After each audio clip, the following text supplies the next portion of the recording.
Hello बच्चों, तो आज बात करेंगे हम लोग वीक वंडरवॉल फोर्सेस के बारे में। वीक वंडरवॉल फोर्सेस क्या होते हैं? देखो, दो टाइप के बॉन्ड होते हैं, स्ट्रॉन्ग बॉन्ड और वीक बॉन्ड। तो स्ट्रॉन्ग बॉन्ड में कोवेलेंट और आयनिक आता है, वीक में आते हैं हमारे पूरे वंडरवॉल फोर्सेस जो 5 टाइप के हैं। पहला है आपका आयन डाइपोल, दूसरा है डाइपोल डाइपोल, तीसरा है आयन इंड्यूस्ड डाइपोल, चौथा है डाइपोल इंड्यूस्ड डाइपोल और पांचवा है लंदन फोर्सेस। तो वन बाय वन सबके बारे में ब्रीफ में इन्फॉर्मेशन देता हूँ। आयन डाइपोल क्या होता है? जब कोई डाइपोल मतलब एक ऐसा मॉलिक्यूल जिसके ऊपर दो चार्ज है, जो पॉजिटिव और नेगेटिव दोनों, जैसे वाटर मॉलिक्यूल है। वाटर के ऊपर आप देखोगे पॉजिटिव चार्ज होता है हाइड्रोजन पे और नेगेटिव पार्ट होता है आपके ऑक्सीजन पे। ऐसे अमोनिया भी होता है। तो जब किसी पोलर मॉलिक्यूल में जिसके ऊपर ऑलरेडी डाइपोल हो कोई आयन डाला जाएगा, तो मान लो आपने सोडियम डाला, तो सोडियम क्या करेगा? पॉजिटिव पार्ट खुद है तो वो नेगेटिव पार्ट से इंटरेक्ट करेगा, और अगर आपने कोई एनायन डाला तो वो फिर आपके नेगेटिव पार्ट से इंटरेक्ट करेगा। जैसे NaCl को अगर पानी में डाल दोगे तो डिसॉल्व हो जाता है because of ion dipole interaction की वजह से।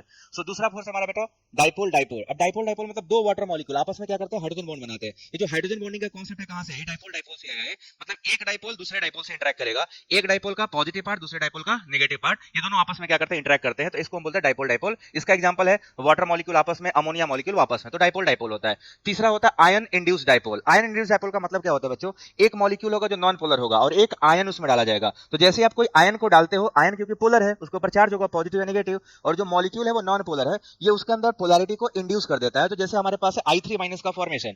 I2 मॉलिक्यूल नॉन पोलर होता है, बट उसमें जब I- डाल दिया जाता है तो I3- में कन्वर्ट हो जाता है because of ion induced dipole की वजह से।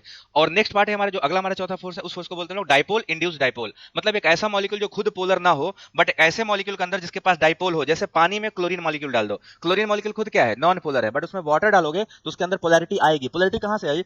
डाइपोल ने इंड्यूस किया। वाटर में क्या है? ऑक्सीजन पे नेगेटिव चार्ज, हाइड्रोजन पे पॉजिटिव चार्ज, इसने इंड्यूस कर दिया। क्या इंड्यूस किया? इंड्यूस कर दिया चार्जेस ऑन क्लोरीन मॉलिक्यूल। तो क्लोरीन के ऊपर पॉजिटिव और नेगेटिव चार्ज दिखने लगेगा। This introduction is called induction of charges in non polar molecule. तो जब डाइपोल इंड्यूस करता है तो उसको बोलते हैं डाइपोल इंड्यूस्ड डाइपोल। और आखिरी है बच्चा लंदन फोर्स, जिसको हम लोग इंस्टेंटेनियस डाइपोल बोलते हैं। दो मॉलिक्यूल जो आपस में नॉन पोलर होते हैं, और जब नॉन पोलर होते हैं, बट आप सबको पता होगा इलेक्ट्रॉन न्यूक्लियस के चारों तरफ क्या होता है? चक्कर लगाता है। तो चक्कर लगाते लगाते कभी कभी क्या होता है? सर्कुलर पाथ इलेक्ट्रिकल पाथ में कन्वर्ट हो जाता है, जो उस मॉलिक्यूल के अंदर थोड़ा सा डाइपोल जनरेट करता है। तो एक मॉलिक्यूल में डाइपोल आने की वजह से नेक्स्ट मॉलिक्यूल भी पोलैरिटी महसूस करता है। That is called London forces या इंस्टेंटेनियस डाइपोल बोला जाता है। अब इन चारों पांचों के बारे में आपको बता दूं, इनका रेडियस के साथ रिलेशन है। अगर आयनिक बॉन्ड की बात करोगे तो आयनिक बॉन्ड में जो रेडियस होता है 1/r के बराबर होता है, बट आयन डाइपोल में जो रेडियस होता है वो 1/r स्क्वायर के बराबर होता है।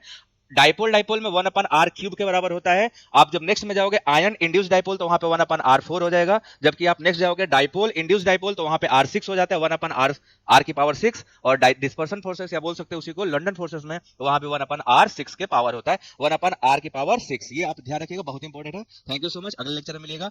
लाइक सब्सक्राइब करना मत भूलना। Have a nice day.